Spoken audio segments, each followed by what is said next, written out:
ng mga bisita at panauhin o mga anchors o host sa programang ito ay sarili at tanging opinyon at pananaw ng mga nabanggit at hindi opinyon o pananaw ng Aliw Broadcasting Corporation, mga producers o mga namamahala ng Aliw Broadcasting o anumang organisasyon na affiliated sa network at kailanman ay hindi iniendorso ng Aliw Broadcasting Corporation ang mga nabanggit na opinyon at pananaw sa programa.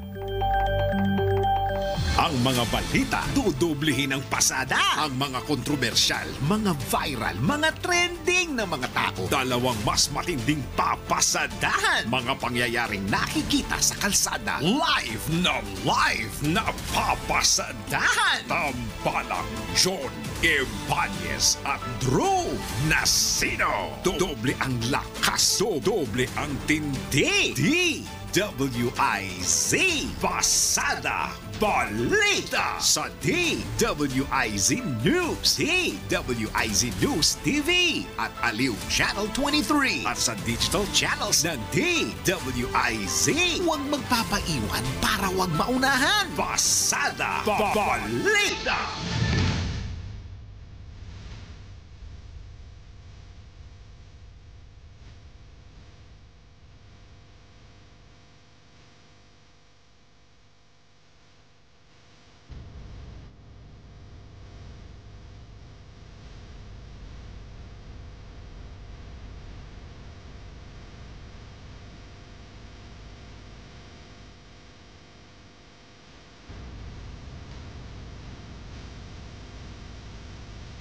Silipin na natin ang ulo ng mga balita. Pasada Balita. Utay-utay na pagpapatupad ng big time price increase sinimulan na ng mga kumpanya ng langis. Pasada Balita. Pagpapataw ng MSRP sa imported rice sa susunod na buwan, posibleng ipagpaliban ng Agriculture Department. Pasada Balita. Kopya ng sagot ng kampo ni Vice President Sara Duterte sa impeachment case natanggap na ng Kongreso. Pasada Balita. Pinakamalaking US military base sa Middle East, binomba na ng Iran, airspace ng Qatar at UAE, isinara. Pasada Balita. Sa balitang pangkalakalan, halaga ng piso kontra dolyar humina pa. Pasada Balita. Sa balita sa ibaing dagat, 14 katao patay sa panibagong pag-atake ng Russia sa Ukraine. Pasada Balita. Sa balitang pampalakasan, Filipina tennis sensation Alex Yala wagi sa unang round ng Lexus Eastbourne Open main draw. Pasada Balita. Sa balitang pangkalusugan, benepisyo ng kalabasa, alamin. Pasada Balita.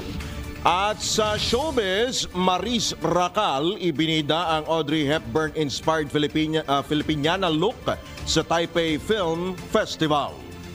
Tampalang John Ibanez at Drew Nasino. Pasada Balita.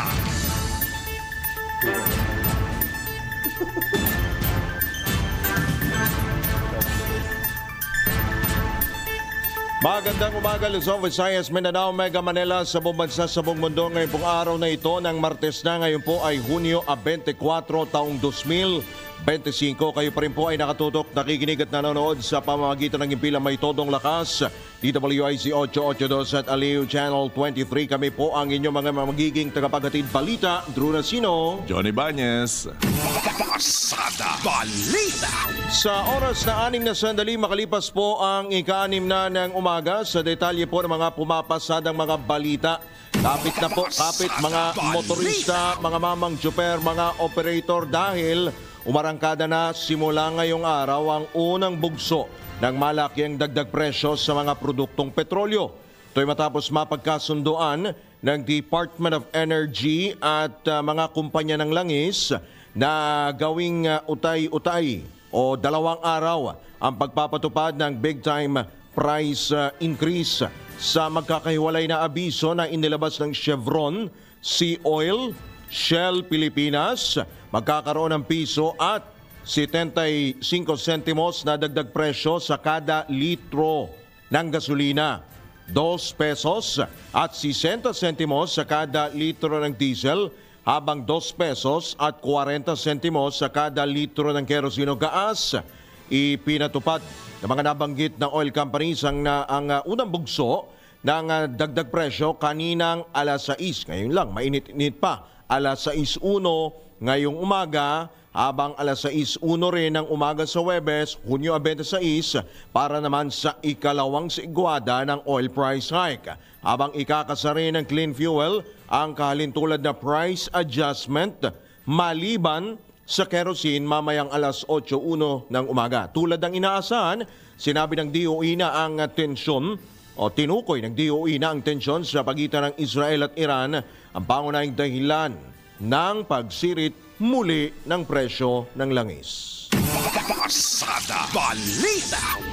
Umaaray na ang isang transport group matapos ang dagdag singil o malakihang dagdag singil na katumbas ng 5 piso sa kada litro ng diesel.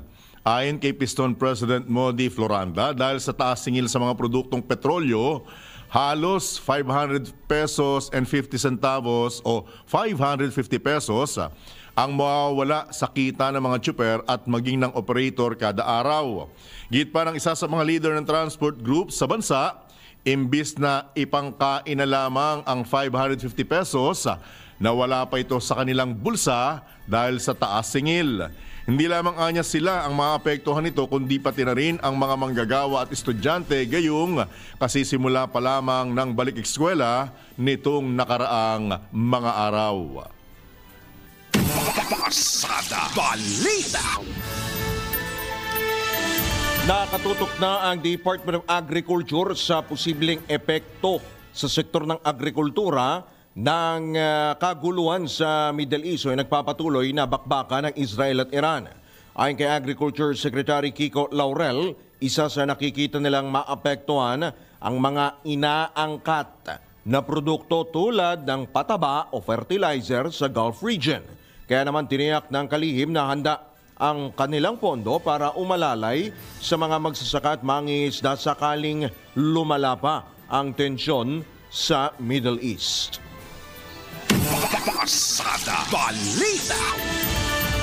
Posible namang ipagpaliban muna ng Department of Agriculture ang planong pagbaba ng maximum suggested retail price sa imported na bigas na ipatutupad sa susunod na buwan.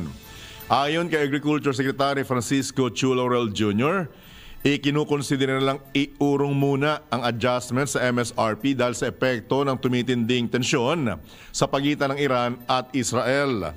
Maaari anyang ilabas sa susunod na linggo ang desisyon sa MSRP adjustment, pero malaking posibilidad na iatras ito ng 1 o 2 buwan habang minomonitor pa ang naturang sitwasyon.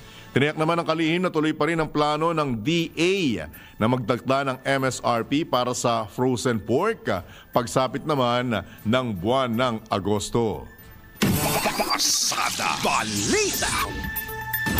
Bukod sa mga agri-products, nanganganib na muling tumaas ang presyo ng mga manufactured products tulad ng mga canned goods, processed foods, soft drinks at iba pa.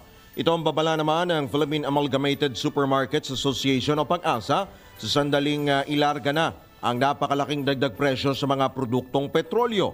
Ayon kay PAG-ASA President Steven Cua, tiyak na ipapasa ng mga distributor at supplier sa mga supermarket operator at owner ang kanilang dagdag gasto sa krudo na papasanin din kalaunan ng mga consumer. Gayunman, ang mga supermarket na anya ang magpapasya kung magkano ang ipatutupad o ipapataw na dagdag presyo sa bawat produkto. Ang malakihang price adjustment sa krudo ay bunsod ng nagpapatuloy na bakbakan ng Iran at Israel at namimiligrong pagsasara ng Strait of Hormuz na pangunahing daanan ng mahigit 20% supply ng langis sa mundo. Samantala, wala pang tugon ang Department of Trade and Industry sa napipintungang increase na maaring ipatupad ng mga supermarket operators. Pasada Balita. Ipinagkaloob na ng Department of Agriculture Western Visayas ang Swine Recovery Project at Greenhouse Facility sa Libacao Development Cooperative sa Aklan. Ang Swine Recovery Project ay may kabuuang 13 milyong halaga kung saan 10 milyong piso ang para sa multiplier farm habang ang 3 milyong piso naman para sa livestock transport truck. Layo nito na paunlarin ang produksyon at kabuhayan ng mga magsasaka sa bayan ng Libakaw. Pasada Balita.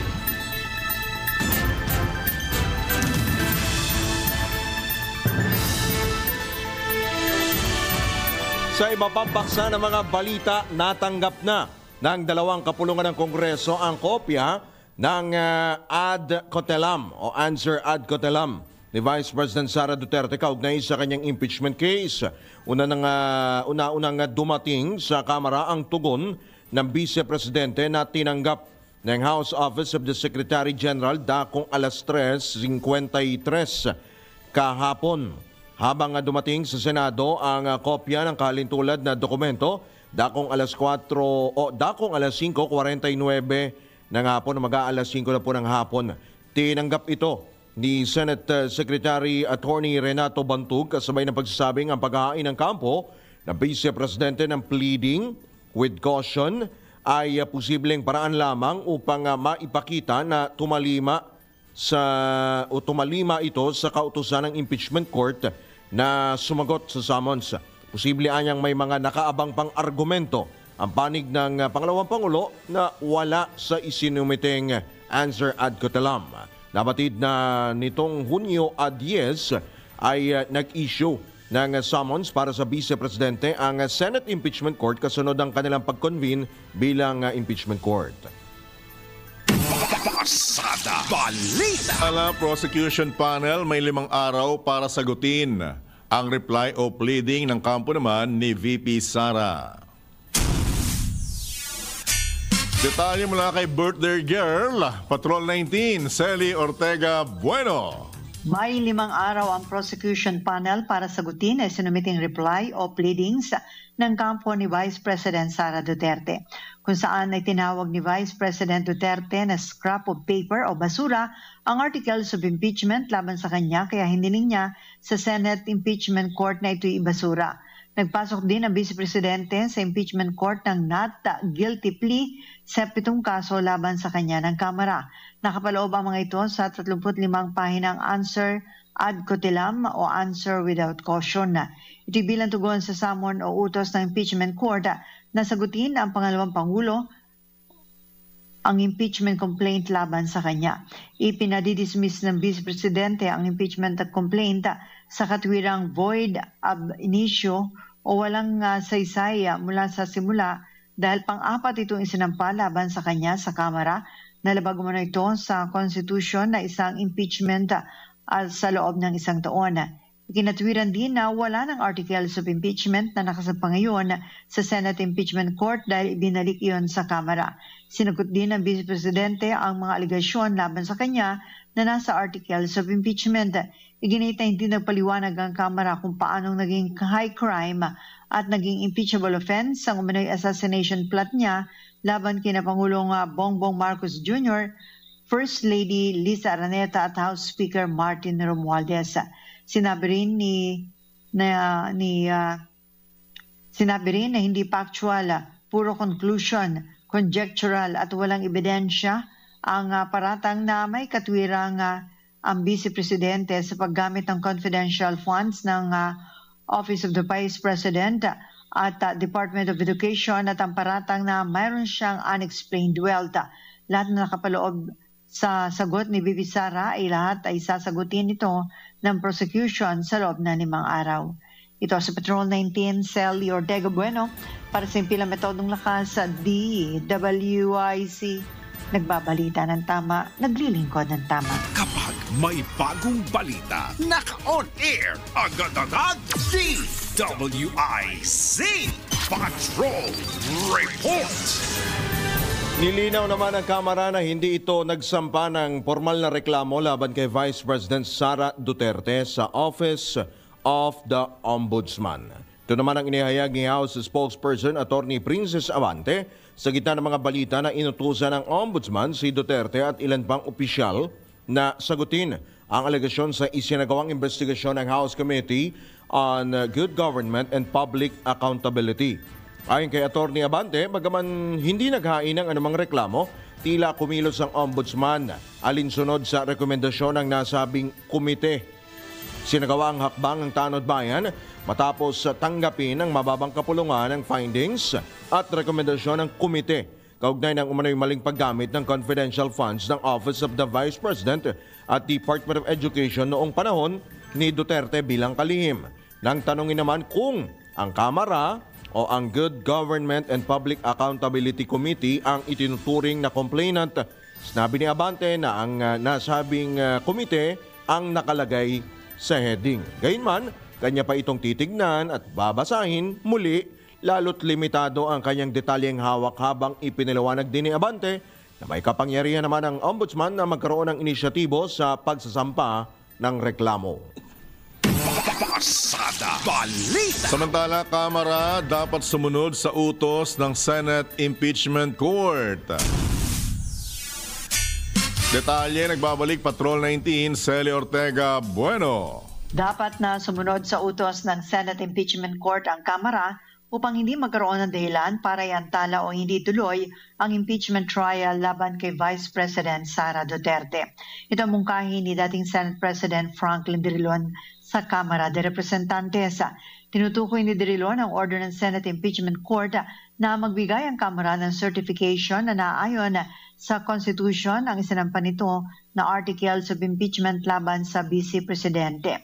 Ayon kay Drilon, wala na dapat na ganitong certification at dapat nagdaos na agad ng paglilitis dahil may presumption of regularity sa mga ginagawa ng Kamara kabilang pagtugon sa constitutional requirement na isang impeachment cases lang sa loob ng isang taon.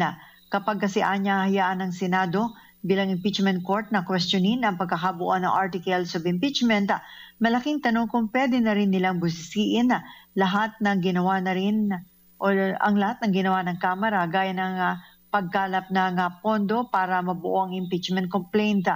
Pero hindi tatalima ang Kamara sa utos ng impeachment court. Magkakaroon ng dahilan ang senador upang hindi magsagawa ng paglilitis. Maaari niya magsampa ng petisyon sa Supreme Court sa pamamagitan ng mandamos utusan ang Senado na magsagawa ng paglilitis para kakain ito ng oras at antala sa paglilitis na siyang gusto ng kampo ng Vice Presidente. Sa isang banda, sakali namang i-dismiss ng Senado ang 20th Congress ang Articles of Impeachment laban sa Vice Presidente, sinabi ni Drilon na ito ay unconstitutional at grave abuse of discretion at may constitutional power ang Korte Suprema na baligtarin ang desisyon ng Senate Impeachment Court at utusan nito na magdaos ng impeachment trial. Ito sa Patrol 19, Celi Ortega Bueno para sa Impila Metodong Lakas sa DWIC. Nagbabalita ng tama, naglilingkod ng tama. Kapag may bagong balita, naka-on air, agad-agad, DWIC Patrol Report. Sa oras na 20 sandali makalipas ang ika-6 na ng umaga, sa iba pa ring tampok na balita, gumanti na ang Iran at binomba na nito ang US Military Airbase o US Military Base sa Qatar bilang tugon nga sa pag-atake ng Amerika sa kanilang 3 nuclear facilities. Ito ang kinumpirma mismo ng isang Israeli defense official at kinumpirma nga na 6 na ballistic missile ang pinakawalan ng Iran patungong Doha, partikular sa Al Udeid Air Base, isa sa pinakamalaking base militar ng Amerika sa Middle East. Bunsod nito, nauna namang pansamantalang isinara ng Qatar ang kanilang airspace, kaya't ipinagbawal ang anumang paglipad o pagdaan ng aircraft sa bansa. Ito ayon sa Qatari authorities ay bahagi ng kanilang precautionary measures kasunod ng paulit-ulit na banta ng Iran na gagantihan ang Amerika at sino mang magbibigay ng suporta rito. Nananatiling naka-high alert ang militar at paliparan sa buong Qatar habang bantay sarado rin ang mga diplomatic channels upang pigilan ang lalo pang paglala ng tensyon sa gitnang silangan. Pasada Balita. Isinara na ng ilang bansa sa Middle East ang kanilang airspace. Kasunod na rin ito na naging missile attack ng Iran sa pinakamalaking base militar ng Amerika sa Doha, Qatar. Kabilang sa mga nagsara ng kanilang airspace ang Kuwait, Syria, United Arab Emirates at Bahrain. Samantala, iginit ng Qatar na posible silang gumanti sa Iran matapos ang naging pag-atake nito sa base militar ng Amerika sa kanilang bansa. Pasada Balita. Kapapasok pa lamang po na balita, nagkasundo na po ang Israel at Iran para sa ceasefire po ito. Ito po ang kinumpirma ni US President Donald Trump. Ceasefire po ang kanila pong napagkasundoan at ang tamay lamang po para po sa mga karagdagang detalye hinggil po dyan. At isa pa rin pong kapapasok pa lamang po na balita, bagya pong naantala ang biyahe po ng atin pong mga OFW pa uwi dito sa Pilipinas. Makaraang isa nga po ang airspace ng ilang bansa dyan po sa Middle East, particular po sa Qatar at Bahrain maging sa UAE. Pero subukan po natin makakuha po ng mga karagdagang pandetalye hinggil po sa balitang yan. At sa pagpapatuloy pa rin ng ilang pa mga balita, inabisuan na ng Embahada ng Pilipinas sa Qatar, Saudi Arabia at Iraq ang lahat ng mga Pilipino na manatili muna sa kanilang bahay. Sunod na rin ito ng pagsuspende ng operasyon ng mga paliparan sa ilang bansa sa Middle East sa gitna ng bakbakan, tuloy-tuloy na bakbakan ng Israel at Iran. Pero mamaya tingnan natin kung ano po magiging update, kung magpapatuloy pa rin ba yung mga bakbakan na yan kahit meron pong napagkasunduan na ceasefire. Magugunitang gumanti na ang Iran sa US matapos nitong pasabugin ang pinakamalaking military base ng US sa Middle East. Pasada Balita. Sa iba pang tampok na balita, umaasa naman ang Transport Group na maaprubahan ng pisong dagdag pasahe sa mga pampublikong sasakyan. Sa gitna nito ng napakamahal na presyo ng mga produktong petrolyo dulot na ang tumitinding tensyon sa pagitan ng Israel at Iran. Sa panayam ng DWIZ, sinabi ni Pasang Masa President Ka Obet Martin na inaantabayan nila ang desisyon ng Department of Transportation at maging ng Land Transportation, Franchising and Regulatory Board. Sakaling hindi matuloy ang PUV fare hike, laking dagok anya sa mga driver ang malakihang dagdag singil sa mga produktong petrolyo. Well, medyo mabibiganon talaga ang ating mga tsuper. And hindi pa nawawalan kaibigan din. So makipag-usap para dyan sa piso na yan. Kung yan naman hindi matutuloy, hindi rin ako na-advise pa ni Chairman. Pero I clarify it within the day. Kung hindi naman, titignan namin kung ano pang mga gawain, plano ang magagawa namin to protect the interest of our driver. Nanawagan naman si Ka Obet sa mga pasahero na intindihin din ang kanilang sitwasyon dahil sa mataas na presyo ng krudo. Makikiusap na ho ako at pang-unawa sa ating mga commuters sa mamayan ng sambayan na pumapatnubay po ng mga jeepneys na mag-unawaan po tayo, talagang hindi po namin kaya. Yan po ang tinig ni Pasang Mas na President Ka Obet Martin sa panayam ng DWIZ. Pasada Balita. Siguro naman kung may ceasefire, total ceasefire pala, baka naman pwedeng bawiin na ng mga oil company. Ang bilis naman. Ang bilis naman. Masyado ka namang, ang tawag doon, masyado kang demanding, Kuyang Drew. Yung second, yung ikalawang round, yung bugso, baka pwede namang Hindi kasi di ba after 2 days, mamaya yung, ngayon, yung pinatupad yung una, bukas? Thursday, kung di ako nagkakamali. Wednesday bukas.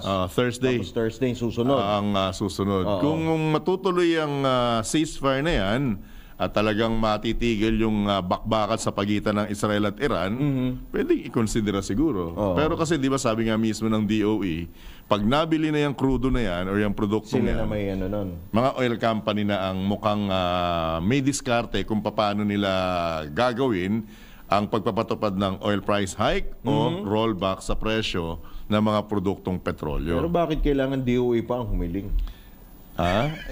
Para may trabaho sila. Para may relevance para maging relevant sila sa issue. Sila ang may authority, may power to, di ba? Ang problema, ang sabi nga nung kausap natin, ni attorney ano yun? Attorney, nung interview natin sa kahapon. Oo. Si Ricaport, Michael Ricaport. Hindi, yung isa, yung taga-DOE. Yung taga-DOE, si Rino Abad, Attorney Rino Abad. Ang sabi niya, mistulang tali ang kamay ng pamahalaan sa issue na yan. Kasi nga, may batas na gumagana. So ang sisihin mo, yung nagpasa ng batas at yung presidenteng lumagda para maging batas yung panukala. Sino ba ang naggano dyan? Yung mga nakaraan. Oil deregulation law. Tagal na niyan. Sige, abangan natin kung matutuloy pa ba yung second round. Pero tayo, maasa, wag na sana. No? Sabi nga nila, okay lang ako na tumaas ngayon. Pero ang pinaka-importante at magandang balita ay yung binabanggit mong ceasefire. Kasi maganda rin ang magiging epekto niyan, hindi lang sa Middle East, yung sa buhay ng mga nasa Middle East, kundi yung ekonomiya ng mga bansang umaasa sa mga produktong petrolyo mula sa gitnang silangan. Sige. Mamaya ay pag-usapan po natin ang mga issue Bigla po tayo naging na may analyst talaga. Biglang naging analyst. Na may kaugnayan po dyan, ha? Standby lamang po, magbabalik po ang Pasada Balita makalipas lamang ang ilang mga paalala oras. 28 sandali makalipas ang ika-6 na ng morning. At ang balita ngayong araw po na ito ng Martes. Ngayon pong Hunyo 24, holiday po ngayon sa Maynila. Manila Day, araw po ng Maynila. Pero speaking of holiday, ay atin pong alamin kung ano po ang ihahanda. Sa Maynila, hindi, Kamanaba ito mamamalengke. Hindi, ibig sabihin, sa Maynila ang holiday. Tapos yung sa San Juan yata, yung Wata-Wata, diba? Wata-Wata Festival. So ingat kayo, ha? Ingat, lalo na yung mga may job interview, yung mga papasok ng mga opisina. Huwag kayong dadaan ng San Juan kung wala kayong panapal. Huwag niyo pong sisihin yung mga tao ron dahil tradisyon na nila yun. Kaya lang, sa akin lang, kuya, with your indulgence, pasensya ka na, naalala ko lang bigla. Ayusin nyo naman yung celebration ninyo. Hindi yung nakatago na nga yung tao, huhugutin nyo pa sa jeep, tapos yung nakatrapal na nga, baba na nga yung trapal ng mga pampasaherong jeep, tatanggalin nyo pa at papasok pa kayo ng jeep para mambasa. At isa pang nakalulungkod dyan, yung iba, tubig ka na lang ginagamit. Hindi malinis na tubig. Pasintabi po sa mga nag-aalmusal. Sige, mag-altanghap ka na nga. Yung iba kasi dumadaan dyan, naka-pambating suit na, tsaka naka-bikini na. Kasi ready for wata-wata. Kaya pala nung minsan nag-live ka, napitikan ka ng camera. Nakatupis ka ba? Pero ewan ko, eto baka nakatupis din to. Hindi, pag doon naman sa Kamanaba, pag bumabaha, matik naman yan. Nakatupis sila. Uy, natira din ako sa Kamanaba, sa Caloocan area. May nagtatalo na mga tilapia. Speaking of palengke, alamin na po natin kung ano nga ho ba ang ihahanda ngayon pong... at kung ano attire. At kung ano ang attire na ating pong palengke queen. Walang ibang ating pong ina. Ang ina ninyong lahat sa palengke. Aling Bet Samson, Aling Bet, anong almusal, tanghalian, hanggang hapunan, isama mo na midnight. Yan lang. Yes, lahat may natira o may pandesal pang natira, pwede pang may pangat ka pa. Anyway, oo. Drew tsaka John, alam niyo ba sa halagang 450 pesos, kompleto ng altanghap ko. Diba?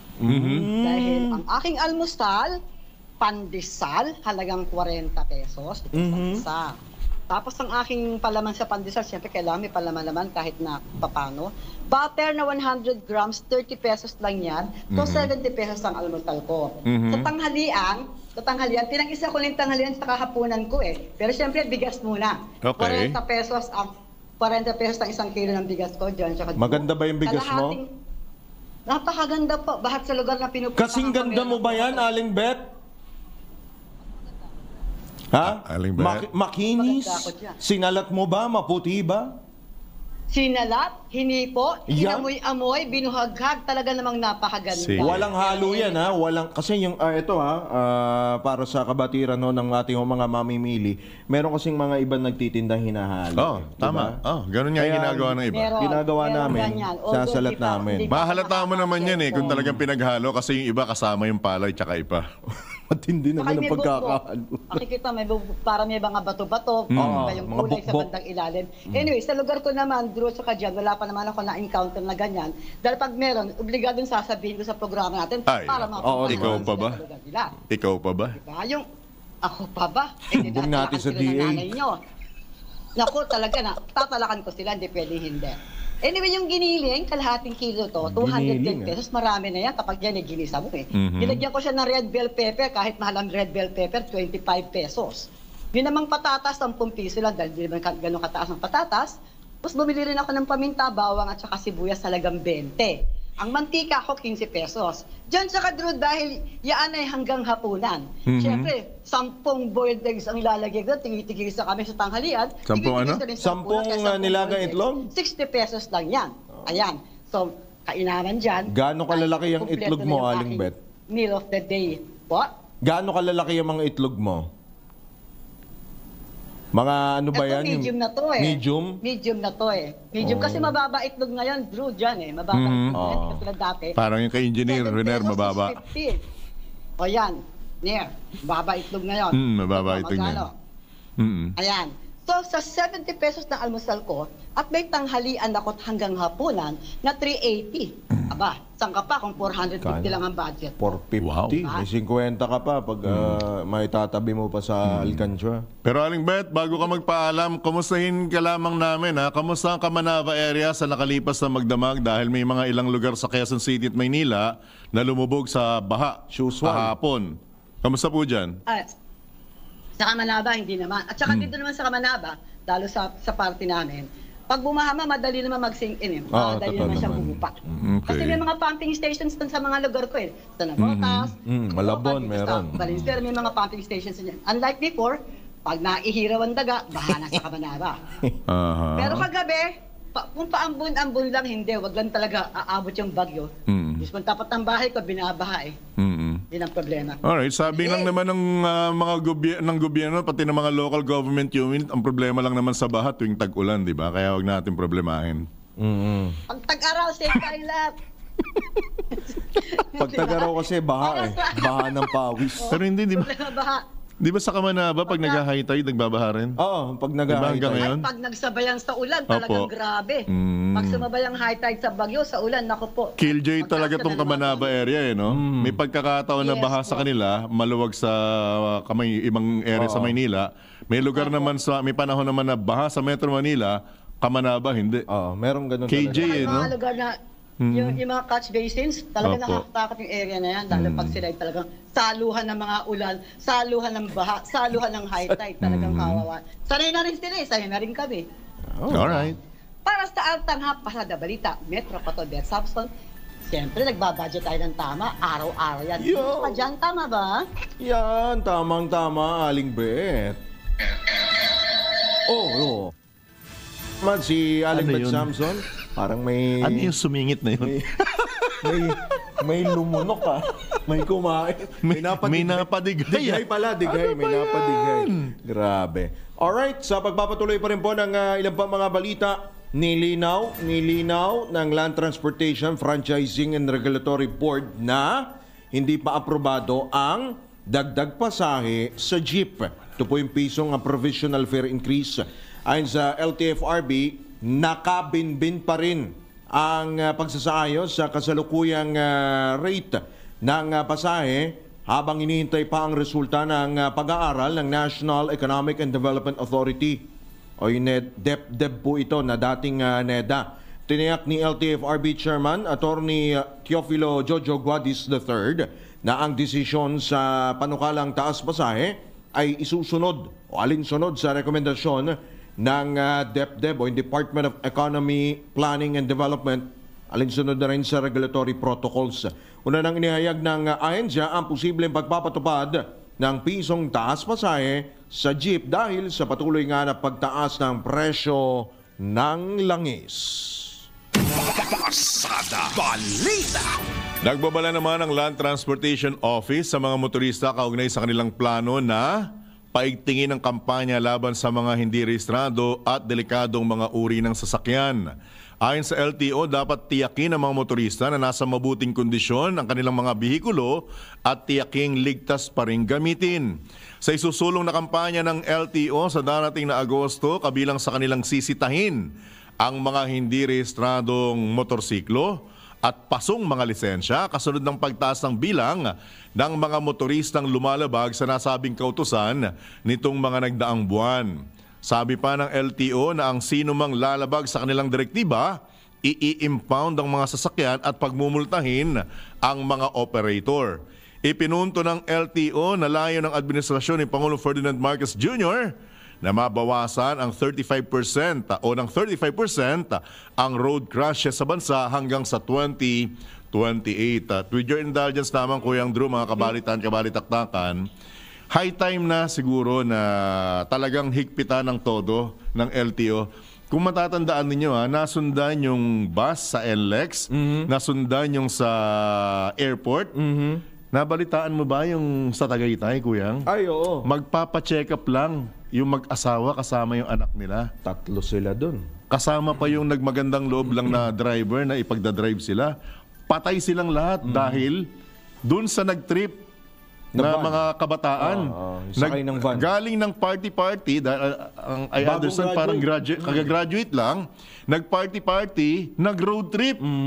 Ayun, nagkaroon ng aksidente, ang masaklap, yung mga inosente ang namatay. Though hindi natin sinasabing dapat sila. Ang inaano ko lang, kung talagang maiiwasan dapat, kawawa yung mga inosente. Tapos meron pang isang binabanggit si Idol Colonel Bong Nebriha. Meron ding na aksidente. Tanong mo ko ano yung driver.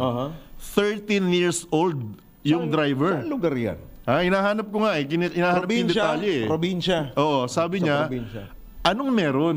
Anong meron that may nangyayaring ganito? Do talagang nakakalusot, napapalusutan, pero siguro high time na para maiwasan. Karirinan po natin to LTO kasi ang kawawa dito yung mga inosenteng nabibiktima na pwede namang maiwasan mangyari yung aksidente. LTO, diba? LTFRB, pati diba? Of course, DOTR. Di ba nga nangyari before, nakatawa-tawa, bulag, nagkaroon ng lisensya? Di ba? Puto lang 2 kamay, nabigyan ng lisensya. Di ba? Hindi natin dinidiscriminate. Ang sa atin lang, kung yun yung kumpleto at mahigpit ang training at maayos ang pag-aaral sa pagmamaneho, nadidisgrasya. How much more yung mga ganito, di ba? Ang sa akin lang, long overdue na to eh. Dapat hindi to noon pa. Dapat noong pa ipinatupad ito para naiwasan sana yung yung mga aksidente. Nung hindi pa ganun karami yung mga sasakyan. Oo, di ba? Ngayon, ang dami ng sasakyan, di ba? Isa pang nakakatuwa at nakakairita yung yung mga electric vehicle. Hindi yung hindi yung yung maliliit, alam mo yun? Mga e-bike. O yung mga e-bike, nakala mo sa kanila yung kalsada pag dumadaan sila sa lansangan, di ba? Parang unfair naman doon sa mga tao kasi kahit sino pwede mag-drive ng e-bike na yan eh. Actually. Wala namang lisensya yan eh. Wala rin plate number yan eh. Di ba? At kung titignan po natin sa social media, maraming aksidente po ang kinasangkutan ng e-bike na talaga masasabi mong kasalanan nila na nandamay pa ng ibang tao. Ginalit Hindi mo. naman kasi high blood ka na naman. Ginalit mo na naman ako. Ikaw talaga, sabi ko sa ibahin natin ang topic. Hindi kasi sa araw-araw naman na ginawa ng Panginoon, tayo gumagamit ng kalsada. Correct. Tayo dumadaan sa kalsada, hindi pwedeng hindi tayo dadaan dyan. Talaga may Apektado makakasabay lahat ka dyan. yan. May Correct. makakasalubong ka dyan sa ayaw at sa gusto mo, na balahura Correct. sa pagmamaneho, na ewan ko ba kung ano bang... Di ba lately nga, recently, di ba, yung isa napakatinong magmaneho, papasok na ng opisina, nadali pa yung bumper. Oo nga. Gastos. And speaking of transportation, posibleng isang tabi muna ng Department of Transportation ang nakatenggang hirit ng mga transport group na provisional fare increase sa jeep sa gitna ng napipintungang o sa gitna nga ng big time price increase sa langis na sinimulan pong ipatupad ngayong araw. Utay-utay na pagpapatupad. Ito ayon kay Transportation Spokesman, Assistant Secretary Mon Ilagan, ay sa oras na ipamahagi na ang fuel subsidy sa mga operator at jeepney driver. Ipinahawatig na anya ni Transportation Secretary Vince Lizon sa LTFRB ang posibilidad na ipagpaliban ang hirit na dagdag pasahe. Gayunman, aminado si Ilaga na hindi naman nila mapipigil ang mga transport group na humiling ng fare increase lalo kung sumirit pa ang presyo ng langis. Alam po ninyo, nung kausap ko sa anniversary noon the other night lang, si LTFRB Chair, ang pag-uutos daw po ni Secretary ay kumaari isang tabi na muna itong piso na dagdag. No? Kung gamitin na muna itong tinatawag na fuel subsidy program. Pero ito pong sa piso na binanggit niya, lahat po ito ay pag-aaralan na muna. Tiniyak din ni Ilagan na magpapatuloy ang pamamahagi ng subsidiya hanggat hindi pa bumababa ang presyo ng krudo. Hanggang hindi po madideplete itong fuel subsidy program na itinalagang halaga po ng ating pamahalaan. Kasi last year po, pagkakaalam ko, meron po sila dyan na 2.5 billion eh. So baka sakaling ito po ay maulit din na pero nung nakaraang programa po ito. So hanggat hindi po nadideplete ito ay tuloy-tuloy po ang fuel subsidy program ng DOTR at ng ating pamahalaan. Yun, sana oil. Yan po ang tinig. Bahagi po ng payag ni DOTR spokesman Assistant Secretary Mon Ilagan sa panayam ng DWIZ. Pasada Balita. Babalik po muli ang Pasada Balita makalipas lamang ang ilang mga paalala. Oras natin Sequener Contihino. As is, 14 na minuto bago sumapit ang ganap na alas 7. Sa pagbabalik ng ating balitaan, sinasabing takot si Vice President Sara Duterte na magkaroon ng isang full-blown investigation dahil lalabas doon ang mga ebidensya na magpapatunay ng mga aligasyon laban sa kanya gaya ng maling paggamit ng confidential fund. Ayon kay dating Senador at Representative-elect Laila De Lima ng Mamamayang Liberal Party List. Ayon kay Representative De Lima, ang takot na ito ang nagpapaliwanag sa tila coordinated strategy upang pahabain o hadlangan ng proseso sa Senado kabilang ang paghahain sa mga legal na moisyon, mga biyahe sa ibang bansa at ang posibleng paggamit ng desisyon ng Ombudsman upang maagang hadlangan ng paglilitis. Sa panayon ng DWIC sa dating Senador at dati ring kalihim ng Department of Justice, naniniwala ito na ikinababahala ni VP Sara ang mga ebidensya lalo't ang pinakalayunin ay hanggat maaari hindi dapat magkaroon ng trial proper. Inatasan ng Office of the Ombudsman na pinamumunuan ng appointee ni dating Pangulong Rodrigo Duterte na si Samuel Martires, si VP Sara na magsumite ng sagot sa mga kasong plunder, technical malversation at iba pa batay sa ulat na inaprubahan ng House Committee on Good Government. Inilabas ang kautosang ito ilang linggo matapos aprubahan naman ng Kamara ang articles of impeachment laban kay VP Sara na ngayon nakabinbin pa rin sa Senado. Pasada Balita. Binigyang din naman ni House Blue Ribbon Committee Chairman at House Prosecution Panel Chair Joel Chua na bago pa man makita ang ebidensya ng House Committee on Good Government ay umaksyon na ang Office of the Ombudsman sa mga alegasyon laban kay Vice President Sara Duterte. Ayon kay Congressman Chua na ipadala sa Ombudsman ang ulat ng komite noon pang Hunyo 16, 6 na araw matapos itong aprubahan. Makalipas ng 3 araw, inutusan naman ng Tanod Bayan si VP Sara at iba pa na magsumite ng kanilang counter affidavit. Nagulat din anya ang komite sa mabilis na aksyon ng Ombudsman. Lalo't noong 2023 ay nagpahayag ito ng salungat na pananaw. Dagdag pa ng mambabatas, humihingi sila ng palugit upang makapagsumite ng kanilang tugon. Nilinaw din ni Congressman Chuan na handa ang kanilang komite na tumulong sa legal na proseso at tiwala silang igagalang ang due process at mga patakaran sa konstitusyon sa paghawak ng kaso laban sa mga impeachable official. Pasada Balita. Bumuelta naman ang palasyo sa pahayag ni VP Sara kaugnay ng lumulobong utang ng Pilipinas. Nabatid na sa isang rally sa Australia, kinwestiyon ni VP Sara ang mahigit 6 o 16 na trilyong pisong utang ng bansa at sinabing hindi naman nararamdaman ng publiko kung saan napupunta ang inuutang. Sa press briefing sa Malacanang, iginit ni Palace Press Officer Claire Castro na hindi lamang sa kasalukuyang administrasyon nag-ugat ang nasabing utang. Anya, as of June 2022, bago pa maupo si Pangulong Ferdinand Marcos Jr. sa pwesto, nasa 12.79 trillion pesos na ang utang na iniwan ng Duterte administration, kung saan umabot anya sa 6.83 trillion pesos ang inutang sa panahon ni dating Pangulong Duterte, katumbas ng 115.1% na pagtaas kumpara sa mga naunang administrasyon. Pasada Balita. Dismayado naman ang Malacanang sa pangmamaliit ni Vice President Sara Duterte sa pagiging tourist spot ng San Juanico Bridge.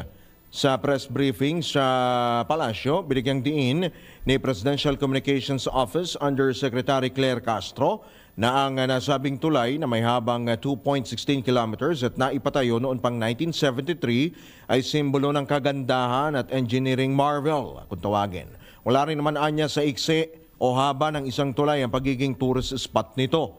Inihalimbawa pa ni Jose Castro ang Golden Gate sa San Francisco, California sa US of A na 2.7 kilometers lang din ang haba at 2.7 kilometers lang din o yung haba, at maging ang El Marco na nagdurugtong sa Spain at Portugal na 6 na metro lang pero naging tourist spots. Sabi pa, dinagdag pa ng opisyal na nakalulungkot na habang masigasig na isinusulong ni Pangulong Bongbong Marcos ang turismo ng Pilipinas ay kapwa Pilipino naman ang nagpapabagsak dito. Pasada Balita. Nilinaw ni Vice President Sara Duterte na ang kanyang personal trip sa Australia hindi kaugnay ng pansamantalang paglaya ng kanyang amang si dating Pangulong Rodrigo Duterte.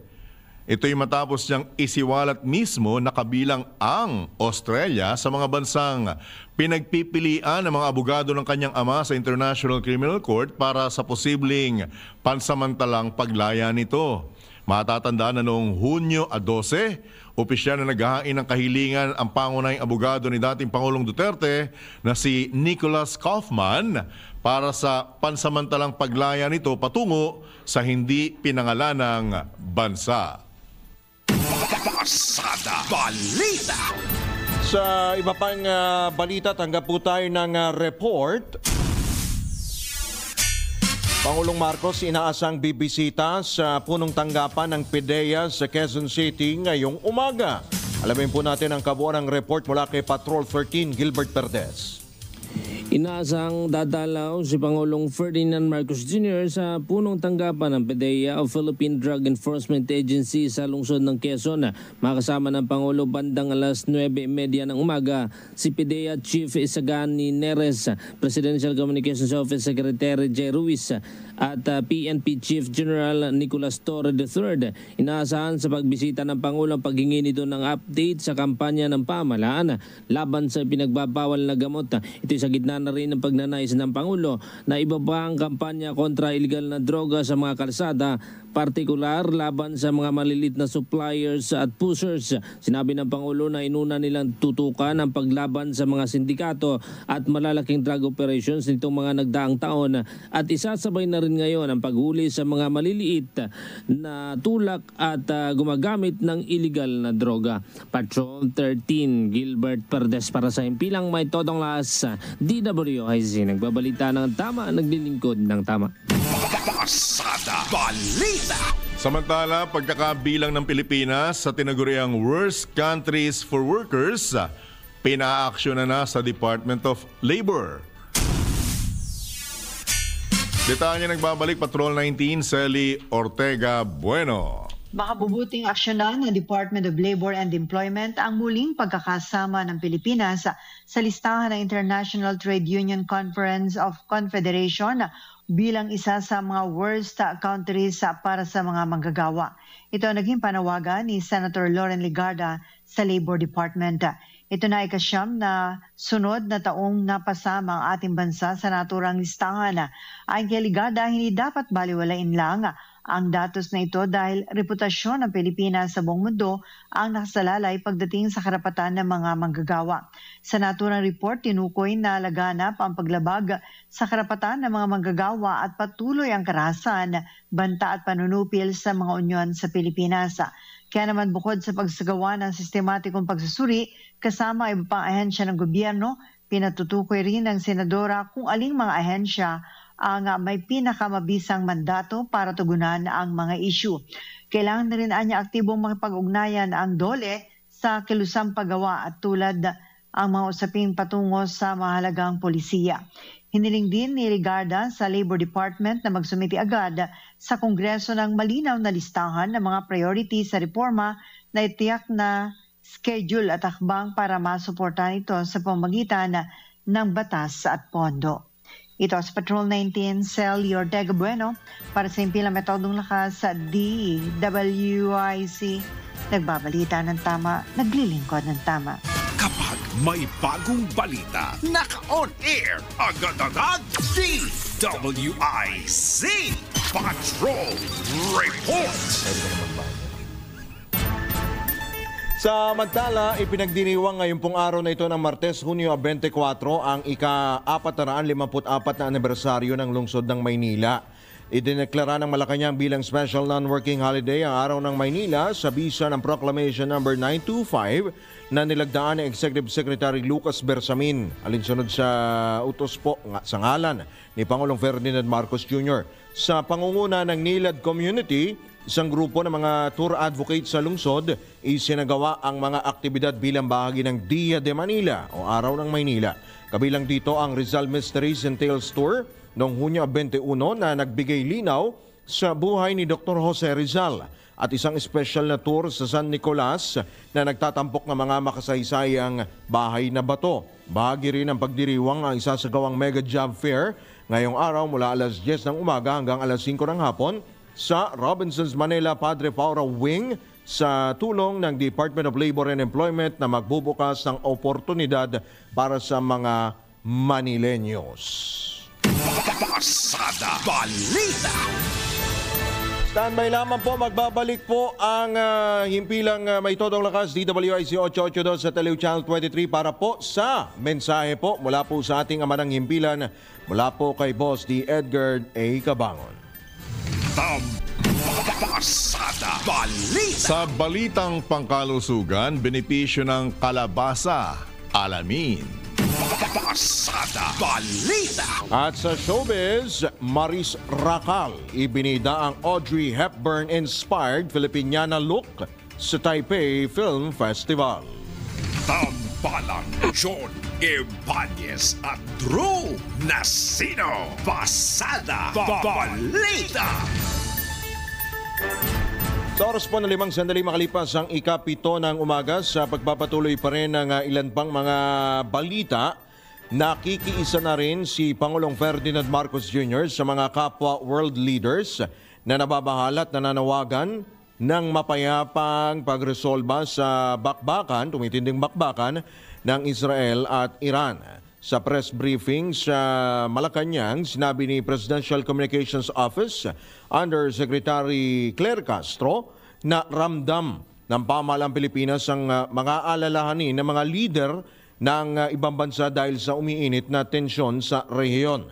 Dahil dito nanawagan niya si Pangulong Marcos na magkaroon ng mapayapang pag-uusap at diplomasya para maibsan ang lumalalang hindi pagkakaunawaan. Hinimok din ng punong ehekutibo ang mga bansa na manindigan para sa pandaigdigang kapayapaan upang maging matatag ang komunidad ng mga bansa. Pasada Balita. Sa kaugnay na balita, pinulong na ni Pangulong Ferdinand Marcos Jr. ang mga miyembro ng kanyang economic team para talakayin ang binabantayang epekto ng lumalalang tensyon sa pagitan ng Israel at Iran. Ayon kay Palace Press Officer at Communications Undersecretary Claire Castro, kabilang sa napag-usapan sa naturang pulong ang paghahanda ng pamahalaan sa pagpapatupad ng fuel subsidy sa mga operator at driver ng mga PUV na direktang maapektuhan kapag nagpatuloy ang pagsirit ng presyo ng mga produktong petrolyo.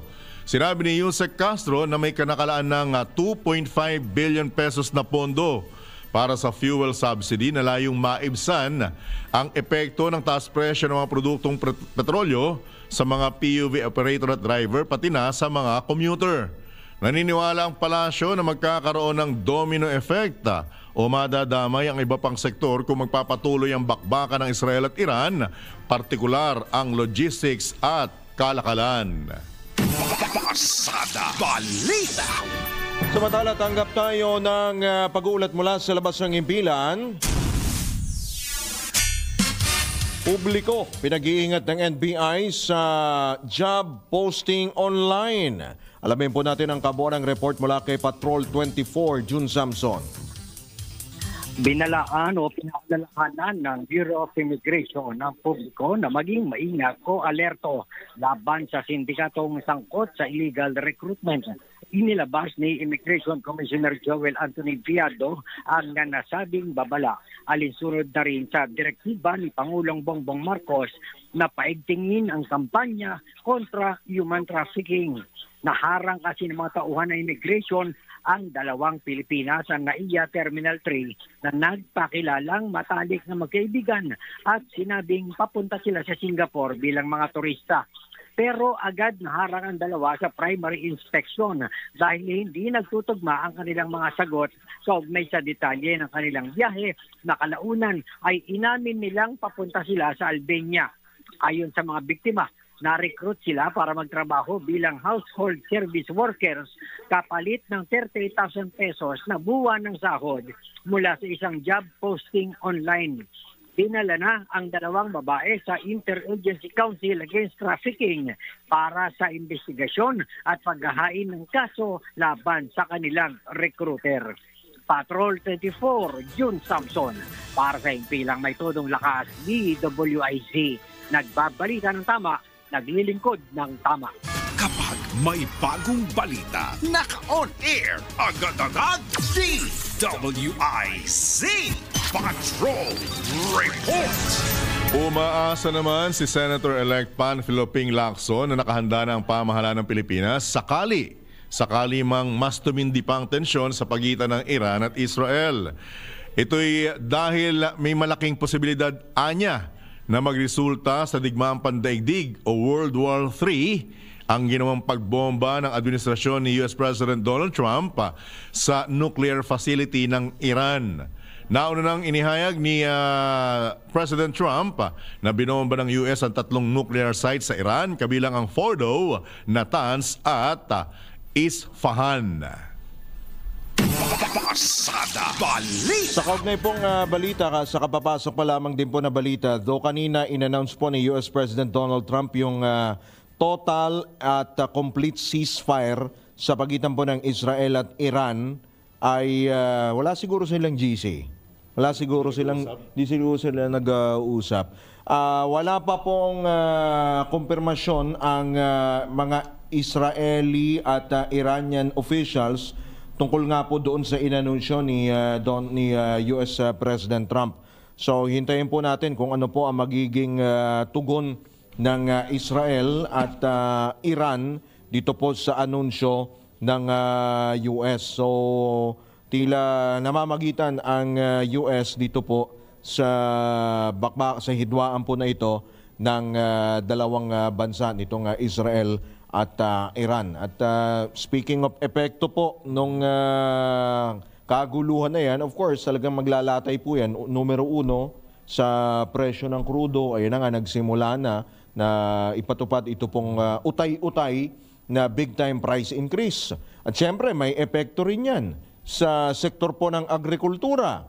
Lalo na po doon sa inaangkat po natin na fertilizer, at kung ano-ano pa pong mga agri products, di ba? So speaking of agri, pag-usapan po natin, yan pong epekto po na dulot ng kaguluhan na yan. At syempre, yung anunsyo po ng Department of Agriculture na posible pong ipagpaliban nila, ito pong pagpapatupad ng maximum suggested retail price sa imported na bigas. Hingin po natin ang opinyon ng isa pong dati pong kalihim ng Department of Agriculture sa katauhan po ni Federation of Free Farmers Cooperative Incorporated, ang chairman po ng naturang Kooperatiba, si Ginoong Leonardo Montemayor. Secretary Montemayor, magandang umaga po. Welcome po muli sa DWIZ, Aliw Channel 23, Drew Nasino po at John Ibanez. Morning po, Sec.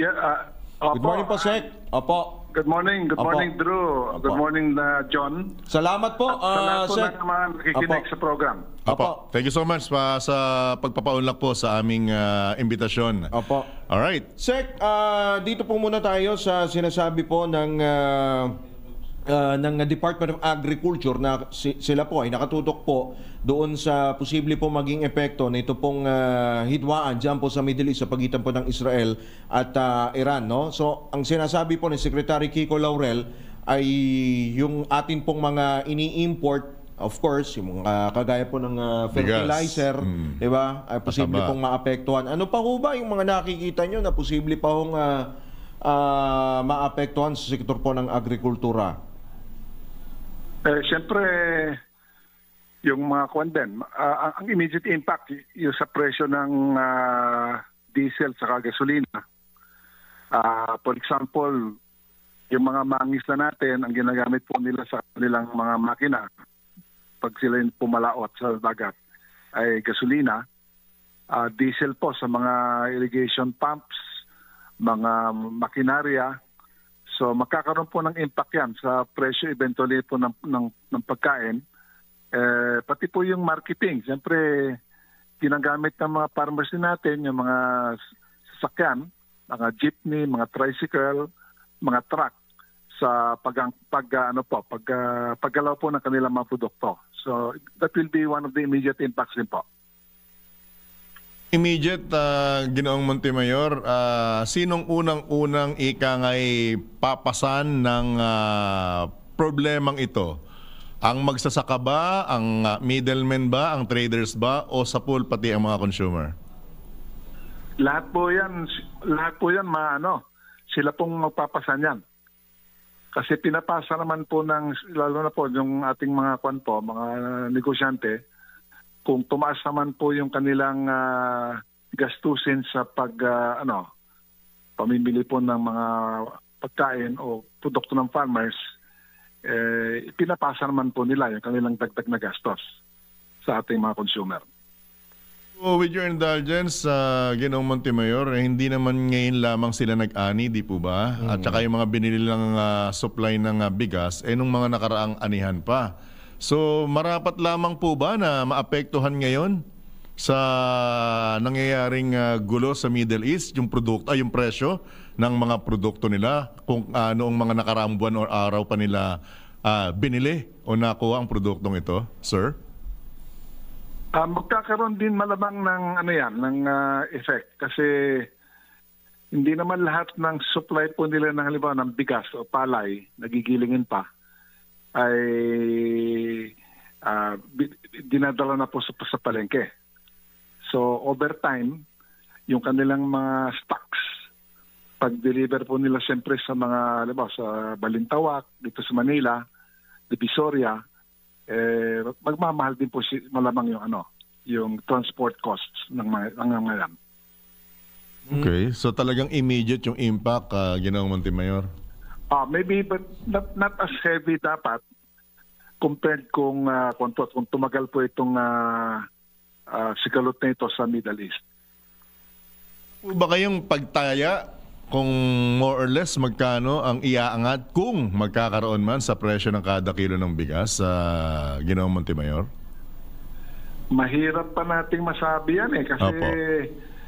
For example, in terms of yung presyo po ng langis, by how much tataas ang kwan po? Nakadepende doon sa langis. Kada litro.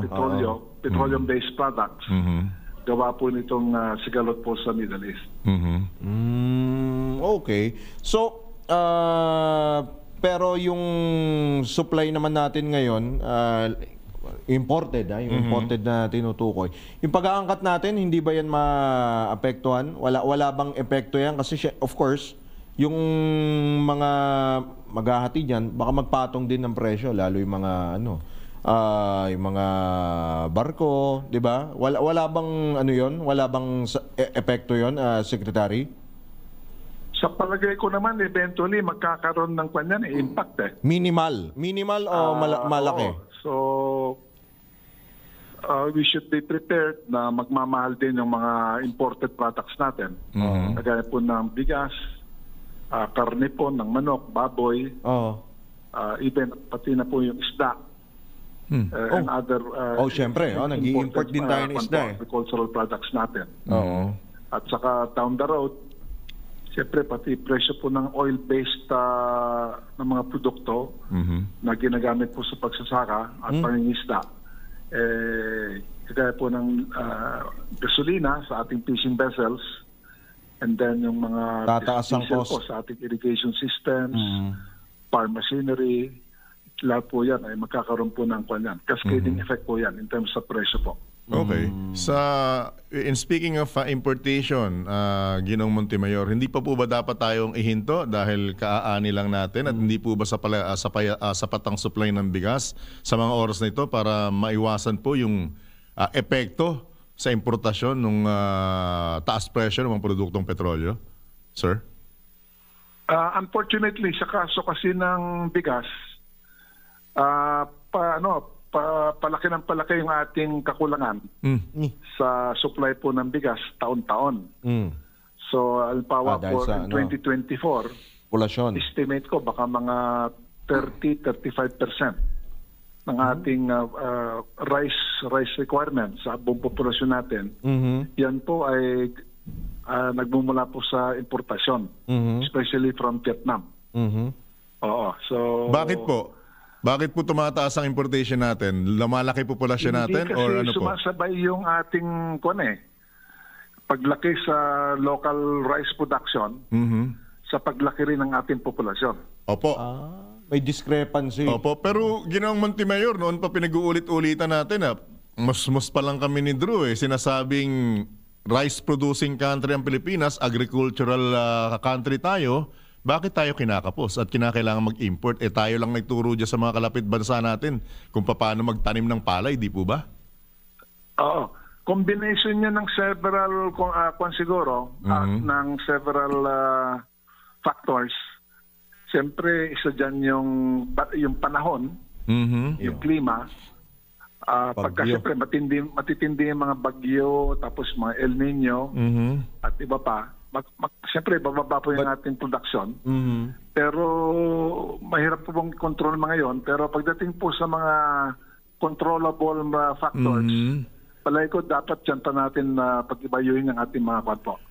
Sir, di ba meron na tayong meron na tayong na-inventong palay na kahit lubog sa baha, napapakinabangan, di ba? Ano po nangyari doon? Pero hindi pa, large scale ang commercial kanya. Okay. Distribution yan, Drew at saka John. Okay. So it will take time to perfect that technology. Alright. Okay. So kailangan pa rin talaga ng suporta doon ng gobyerno kasi para para sa mass production. Baka mamaya pinakikinabangan ng ibang bansa yun kaysa sa atin diba? Tayo nag-invento nun Dapat tayo mauna diba? doon, di ba, Secretary? Pero sa akin okay naman yon kasi dapat ang mga advances sa farm technology dapat maging available naman po sa lahat. So wag po tayong magmamaramot kasi pagkain ito kailangan kung ano may tulong din ng Pilipinas. Opo. Dapat po available para sa lahat. Opo, pero ang gusto ko lamang pong ipunto sa Ginoong Montemayor, dapat priority tayo dahil tayo nag-invento nun Di po ba? At saka tayo kinakapos din naman. Hindi naman tayo sobra-sobra sa supply Di po ba? Opo, okay po yun. Okay, yeah. Alright. But ang mas critical pa siguro dito yung local production programs natin. Alam po sa patubig. Yun pa. Marami pa pong dapat mga ayusin ng mga irrigation systems. At sa mga lugar na nangailangan pa ng patubig, dapat siguro bilisan po ang pag-install ng mga irrigation systems. So for that, kailangan po ng DA ang mas malaking budget. Sec, speaking of pabigas pa rin, kayo po ba ay suportado po ba ninyo na paliban po muna yung pagpapataw po ng MSRP sa imported po na bigas dahil po sa nagpapatuloy po na tensyon dyan po sa Middle East? Well, mukhang ko naman, hindi naman siguro problema yun. Kaya lang, ayaw ko lang kung gaano kalaki talaga ang nagiging impact ng itong mga MSRP na yon. Kasi right now, 45 pesos per kilo sa bigas ang MSRP. Pero dahil mababa po yung world market prices ng bigas for the last several months, ang actual po na dapat presyo ng bigas imported na bigas gawa ng nagbaba po yung presyo, siguro dapat mga nasa 38 pesos to around 40 pesos per kilo So yung 45 medyo mataas pa rin yun kung tutuusin. So dapat babaan pa ng magkano? 3 ba? 2? Supposed to be itong July 1, di ba? Oo. Yung MSRP from 45 to 43. Oo. Tila yun yata ang ipagpabaliban muna, anticipating na baka magkaroon ng pagtaas yung presyo po ng imported rice. But even assuming magtataas, mura na ngayon, 38 to 40. Alright. Ginoong Montemayor, Kuya William Dallas, medyo personal itong katanungan na to. Kasi nung nakaraang buwan po, nakausap ko yung mga kaibigan kong magsasaka sa Nueva Ecija.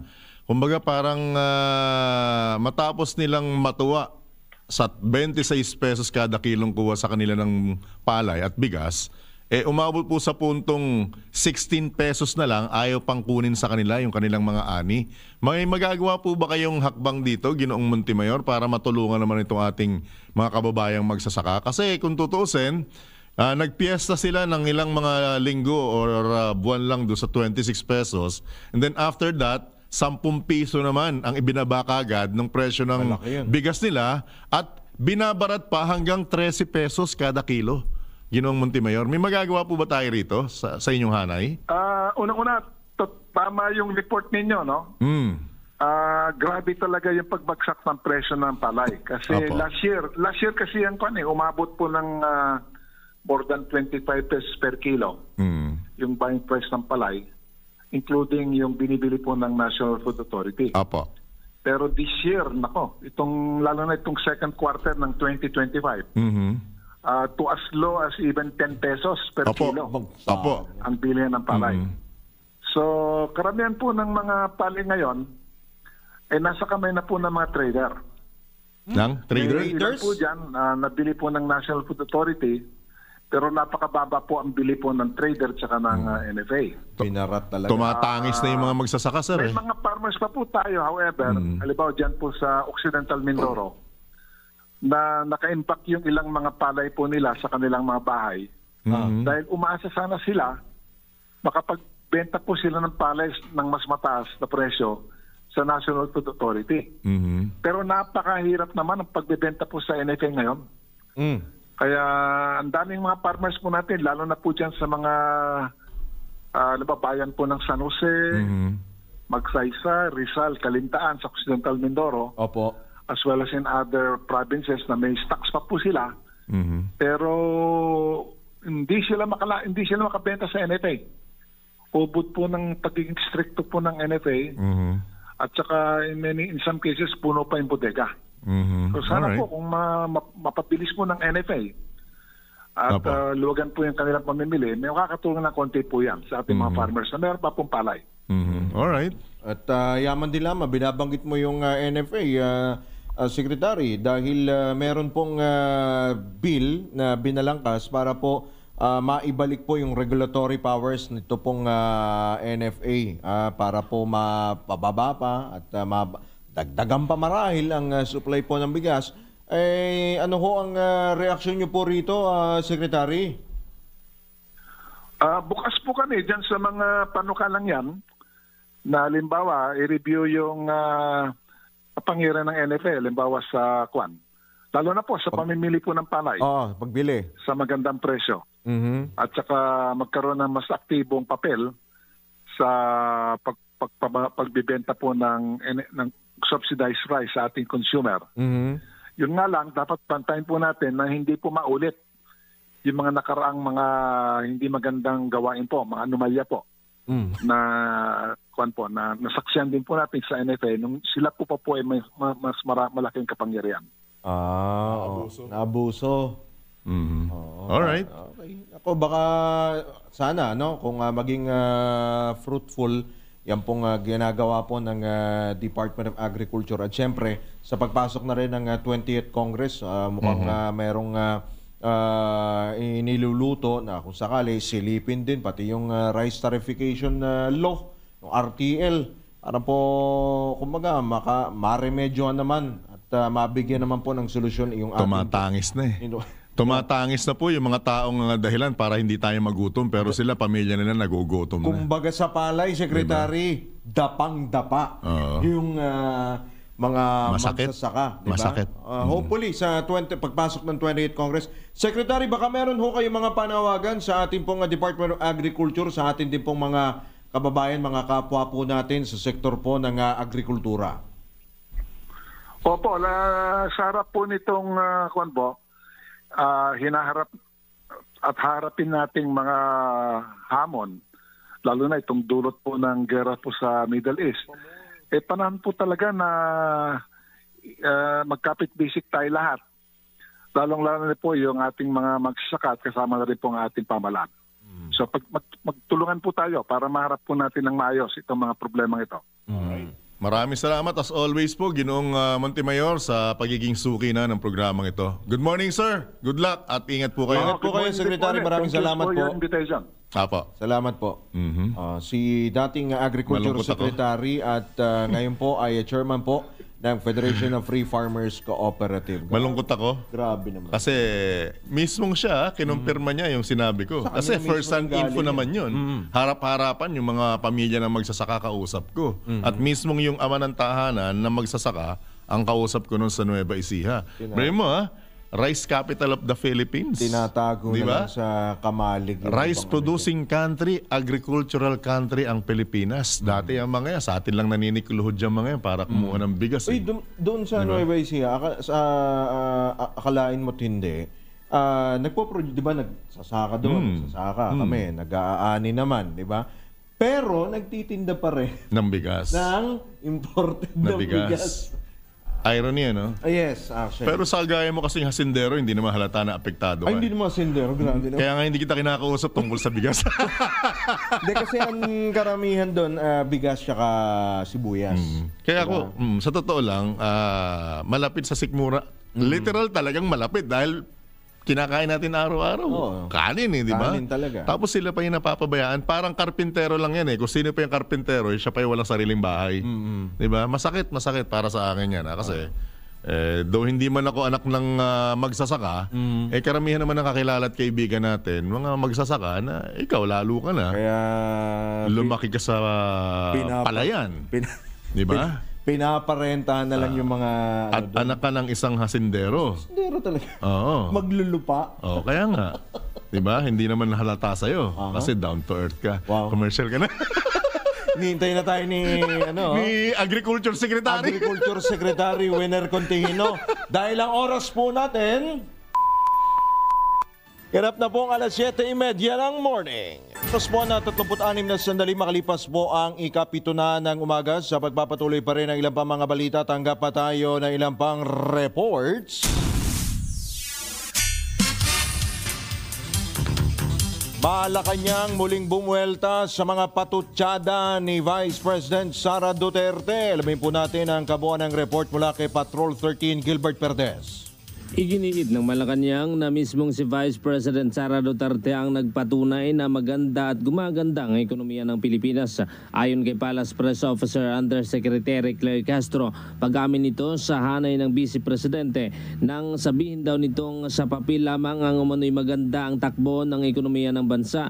Kung sinabihan niya ito ng Vice Presidente ang gantong pahayag, ay lumalabas na meron talagang papel o resibo o patunay itong maganda nga at gumaganda ang ekonomiya at hindi ito chismis lamang, hindi ito paninira lamang dahil may papel naman ayon sa pahayag ng Malacanang ang Vice Presidente.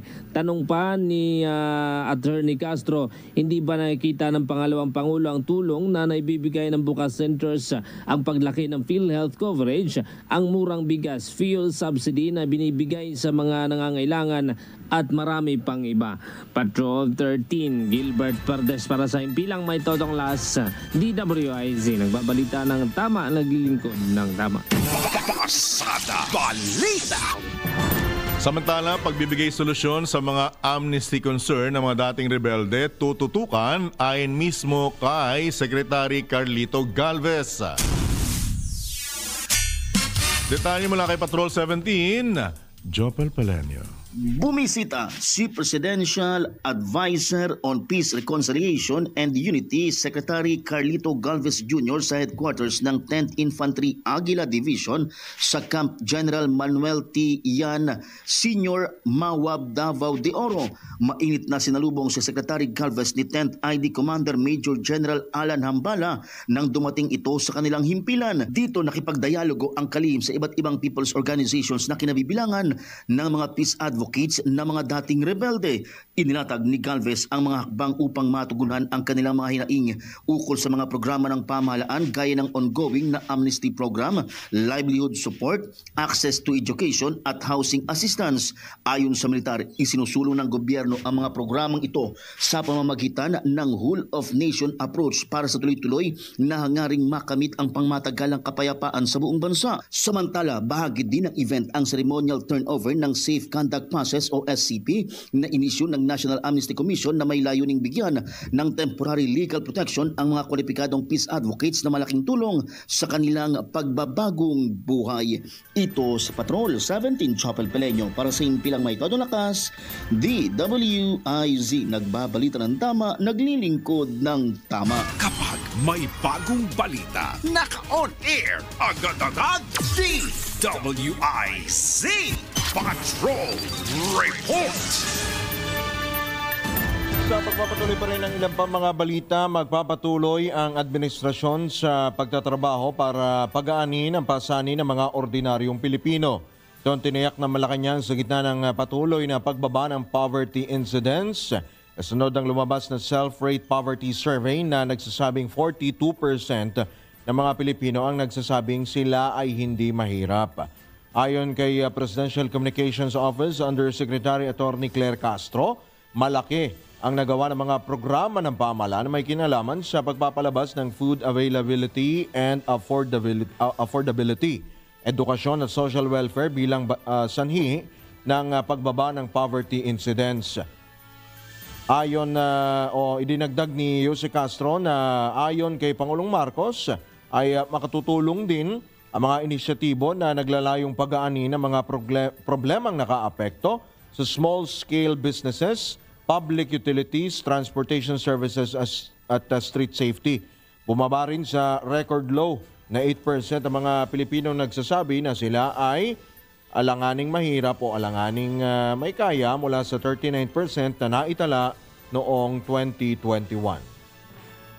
Pasada Balita. Inatsasan ng Securities and Exchange Commission ang lahat ng online lending platforms na magtalaga. Ito, importante ito, pabor ako dito. Ng landline telephone connections na rehistrado sa kanilang tanggapan at nakasaad sa Articles of Incorporation. Lain na hakbang na mapabuti ang komunikasyon, mapatibay ang serbisyo at madaling ma-verify ang pisikal na lokasyon ng mga kumpanya. Ayon kay SEC Assistant Director Kenneth Kimyo, may 15 araw ang mga kumpanya para magsumite ng billing statement bilang patunay ng kanilang pagtalima. Kung wala pang nakakabit na linya, kinakailangan magsumite ng notarized affidavit ang presidente ng lending platform bilang patunay ng aplikasyon para sa kanilang landline. Pasada Balita. Posible naman magkaroon ng negatibong epekto sa mga investor ang kasalukuyang forma ng Konektadong Pinoy Bill. Ito ang babala ng Philippine Communications and Telecommunications Operators o PCTO sa sandaling isabatas ang nasabing panukala. Ayon sa PCTO, mistulang pumapabor ang kasalukuyang bersyon ng Konektadong Pinoy Bill sa mga bagong pasok na telecom companies, lalo na sa mga satellite service providers, habang posibleng mapabayaan ng mga matagal na sa industriya. Alinsunod sa panukala, palalawakin nito ang internet access sa pamamagitan ng pagtanggal sa ilang requirement tulad tulad ng legislative franchise para sa mga partikular na internet providers, kabilang ang satellite operators at pagpapakilala ng technology-neutral approaches sa connectivity. Gayunman, ipinunto ng PCTO na bagaman technology-neutral, magkakaroon ng bill ng bias o papabor sa mga satellite-based services na pawang dominado ng foreign firms na walang garantiya namang makamumura ang mga consumer. Pasada Balita. Latest naman mula sa Filipino Mirror, naglabas ang Bureau of Internal Revenue ng dagdag na 10 gamot nakasama sa listahan ng mga VAT-exempt product. Batay sa Memorandum Circular 062-2025, inaprubahan ng BIR ang rekomendasyon ng Food and Drug Administration na idagdag ang ilang gamot para sa cancer, diabetes, high cholesterol, hypertension at ilang mental illness. Ayon pa sa BIR, layo nitong mapababa ang gasto sa gamutan at mapadali ang access ng mga pasyente sa tinatawag na essential medicines. Bahagi ito ng pagtutok ng BIR sa abot kayang gamot at mahusay na serbisyo sa mamamayan. Pasada Balita. Samantala, sisimulan na sa susunod na buwan ang pilot testing ng Unified PWD ID system sa 35 lungsod sa bansa.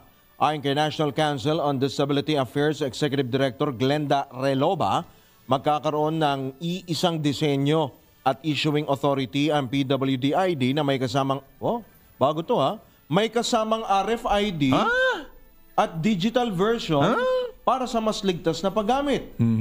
Layunin ng bagong sistema na labanan ang paggamit ng pekeng PWD ID na nagdudulot ng aabot sa 80 bilyong pisong pagkalugi sa gobyerno. Samantala, mananatili namang o matatanggapin pa rin yung mga lumang PWD ID sa loob ng 1 taon simula sa rollout po ng Unified ID. Kabilang sa mga pilot areas ang Muntinlupa, Pasay, San Mateo, Antipolo, Dagupan City, Pangasinan, Coronadal at Malaybalay sa Bukidnon. Pasada Balita. Maganda yan with your indulgence, Kuyang Drew, mga kabalitan-kabalitaktakan. Kaya lang may malaking question ako kasi bagong gumagamit ako ng PWD ID, Kuyang, with your indulgence. Ang tanong ko dyan, bakit magkakaiba yung porsyentong ibinabawas? Oo. Bakit? Meron ding depende sa mga establishment. Oo nga, bakit? Kasi sa pagkain, mas malaki. Di ba dapat 20% lahat? Hindi, iba eh. Iba? Iba yung nakasaad dun. Meron pa akong problemang nakita dyan. Kasi dalawa kami nung bunso kong anak na PWD PWD ID, parehong legit. Pag pinagsama namin yung yung dalawang ID namin sa isang kainan, parang mas maganda pa ang gawin mong diskarte. Halimbawa, 5 kayong isa-isang pamilya. Parang mukhang mas maganda pang diskarte, humiwalay kayo ng order para malaki yung makuha yung discount kumpara sa isang bultong order ninyong buong pamilya na magpapasa kayo ng dalawang ID. Naobserbahan ko yan kasi first time kong gumamit ng PWD ID, maraming pagbabago Magugulat ka. Sabi ko nung una, depende ba to sa laki ng binili mo? Or kung paano nila kinukompute? Sa grocery kasi, actually, maliit yung discount. Diba? Pag mag-grocery ka. Usually, gaya ko, halimbawa, sa 5,000 pesos na nakakapag-grocery ka ng 5,000. Halimbawa lang yan. Ang magiging discount mo lang 20% ba? Hindi actually. Hindi umaabot May week yan Sa isang linggo, ito lang yung limit mo. May limit. May limit kasi yan. Every week. Diba? So, may quota? May quota. May booklet kasi yan Merong guidelines na sinusunod Pasensya na kasi first time kong gumamit ng ng PWD ID Kung tinatanong niyo po kung anong dahilan ng pagiging PWD ko, may sumobra po sa akin Sumobrang gandang lalaki ko. Commercial ka na. Mag-commercial Sige na, ito na nga. Ito rin PWD. Parang masama loob nung nasa harapan natin. Galit ka, Jasper? May problema ka? Kausapin mo ako. Sige, tayo po muna ay magbibigay daan sa ilang pong mga balala mula po sa ating pong impilan. Oras po natin, Dr. Wenner Contino. 13 minuto bago sumapit ang ganap na alas 8. Tuluyan pang humina ang halaga ng piso kontra dolyar. Ito'y makaraang magsara ang palitan sa 57 pesos and 23 centavos kada US dollar mula sa 55 pesos sa loob lamang ng 12 araw. Ayon sa mga eksperto, ang naitalang paghina ng piso ay dulot ng lumalalang tensyon sa pagitan ng Israel at Iran na nag-udyok ng pagkilos mula sa US. Binigyang din naman ang Bangko Sentral ng Pilipinas, partikular ni BSP Deputy Governor Diwa Gunigundo, na hindi kinakailangang kontrolin agad ng BSP ang galaw ng piso laban sa dolyar. Nararapat lamang anya na hayaan ang merkado na magtakda ng exchange rate maliban na lang kung nagiging labis ang pabago-bagong galaw nito. Idinagdag pa ng opisyal na manghihimasok lamang ang BSP kung ang pabago-bagong pagbabago sa palitan ay nagdudulot ng negatibong epekto sa kumpiyansa ng mga negosyo at ekonomiya sa bansa. Pasada Balita. Mga balitang dapat alam mo kahit sa labas ng bansa. DWIZ Balita sa ibang bansa.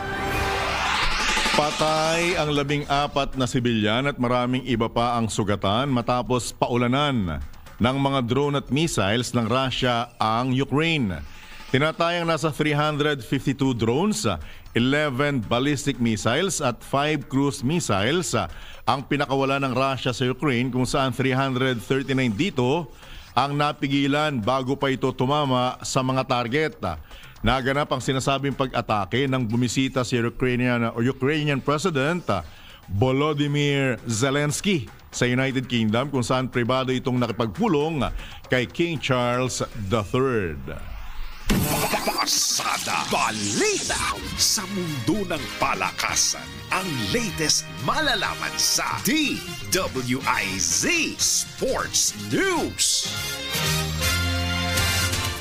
Wagi si Filipina tennis sensation Alex Ayala sa laban nito kontra sa pambato ng Italy at world's number 59 na si Lucia Ronzetti sa debut game nito sa main draw ng Lexus Eastbourne Open. Score na 6-0 at 6-1, nakuha ni Ayala ang momentum mula sa 2 consecutive qualifier wins nito. Muli nga harap si Ayala bukas, June 25, para naman sa round of 16 ng nasabing torneo. Pasada Balita. Balitang pangkalusugan. Naaalala niyo pa ba ang kalabasa? Bao. Ang kalabasa o squash, isa pong kulay kahel o dilaw na gulay na nagtataglay ng maraming bitamina, mineral at antioxidant na nakatutulong sa pagpapalakas ng ating katawan. Kaya nitong palakasin ang resistensya ng katawan dahil sa mataas na vitamin A content nito. Mabisa rin ang kalabasa para mabawasan ang timbang. Ang timbang dahil mababa ito sa calories, carbohydrates at fats. Dahil may potassium ang kalabasa, ang pagkain nito'y nakakatulong din sa pag-iwas sa hypertension at stroke. Andy, makinig ka ha? Kung nais mo ring gumanda ang iyong kutis, mainam ito dahil sa taglay nitong beta-carotene. Sa mga nais gumanda naman ang mood, subukin na rin ang pagkain ng kalabasa dahil tumutulong ito sa paggawa ng serotonin na nakakaapekto sa ating mga sleep cycle, memory, appetite, at overall mood. Tunay na makapangyarihan ang gulay nito. Kung nais mong magkaroon ng mas mabuting kalusugan, doon tayo sa masustansya, doon tayo sa malasa, doon tayo sa kalabasa. Mahusay nagsulat nito. Pampalinaw ng mata. Mahusay, ha? Nakakabawas ng timbang. Ayan. Para sa mga matataba. Oy, grabe naman siya. Wala namang ganyan. Side view ako, side view. O siya. Pasada Balita. Ito na ang latest, bagong-bago, fresh na fresh. DWIZ Showbiz News. Ito agaw eksena po si Maris Racal. Ganda mo naman yung parang si Bini. Ayun naman ganun. Binibiraso ka. Go, Bini! Binibigote? Oo. Yan, eto. Ganda mo. Agaw eksena po si Maris Racal sa red carpet ng 27th Taipei Film Festival. Suot po ang modernong black and white Filipiniana terno. So may dress siya dyan, ha? Na idinisenyo ni AJ. Opo, hindi po AJ Rabala, AJ Javier. May ganon. Inspired ng Audrey Hepburn look mula sa pelikulang Sabrina noong 1954 na napanood po ni Winner Continhino. Ayon sa stylist niyang si Adrian Concepcion, may tasseled butterfly sleeves ang outfit bilang tribute po sa kulturang Pilipino. In Tagalog. Simple, ngunit elegante rin ang make-up ni Maris na lalong nagpa-highlight ng kanyang natural na ganda. Ano kaya ginamit niya? Eto pa. Winner, nali. Magmamadali naman to. Kasama ni Maris, ang direktor na si Antoinette, hindi po abayari. Antoinette Hadaone, pero wala po. Kaya pala wala si Anton. Wala. Kasama pala. Nandiyan pala. Ayan, kasama po niya ha. At ang, grabe naman kasama po niya yan sa pelikula nilang Sunshine. Siya po yung direktor. Tungkol po sa isang gymnast na nabuntis sa kasagsagan po ng kanyang karera. Matatandang ipinalabas din ang Sunshine sa Berlin Film Festival at nakatakdang ipalabas sa Pilipinas. Kaya kaya mahirap maging gymnast na babae. Tama na buntis. Kaya i-split daw yan. Delikado yan. Pag, Kaya i-split. May epekto talaga yan. Jasper, kanina ka pa. Ilang na ako sa'yo. Habol natin ito. Sa ating good news, umakyat sa ika-8 pwesto ang Pilipinas sa 2025 Global Muslim Travel Index para sa mga bansang hindi kasapi ng Organization of Islamic Cooperation. Ngunit, may mataas sa pagrespeto sa mga kapatid nating Muslim. Mula sa dating ika-12 pwesto noong 2024, tumaas ng 7 ang ranking ng Pilipinas ngayong taon. Bunga na rin ang mga hakbangin para gawing mas Muslim-friendly ang bansa. Kinilala ang Pilipinas bilang isa sa mga non-OIC countries sa may malalaking pag-angat kasama ang Taiwan, Thailand, Ireland at Australia. Tampok sa ulat ang pinalawak na halal certified dining at accommodations, gayon din ang Muslim-friendly features sa mga pangunahing tourist spots. Binanggit din ang aktibong papel ng Philippine Tourism Authorities sa pagsuporta sa mga pangailangan ng mga kapatid nating Muslim travelers habang isinusulong ang mayamang kultura at kalikasan ng bansa. Pasada Balita. Bago tayo magpaalam, kuya, ha? Babatiin muna natin ng maligayang kaarawan ang atin pong kasamaan din po dito sa himpilan and of course ang atin pong Senate veteran reporter. Alamat na po ito. Panahon pa ni na Senator Fernan, Senator Sagisag, tsaka Senador Macapagal, tsaka Senator Marcos, nasa Senate na yan. Hindi mo naman. Happy birthday po Happy sa birthday. ating pong Patrol 19 Ate Sally Ortega Bueno. Yan. Meron pa. Ayan, meron pa pala. Ngayong araw din pala. Eto, alamat na rin ito. May apo na nga siya dyan sa Iloilo. Happy birthday kay Ginoong Rod Luna, ang atin pong tech dyan po sa Iloilo. 8 na po ang apo ni Rod Luna dyan po sa Iloilo. Kuyang Rod, at saka ating Celia, enjoy your senior years. Yan. Happy birthday. Happy birthday po sa lahat po ng mga nagdiriwang ng kanila po ang kaarawan. Habol ko to, ha? Sino yan?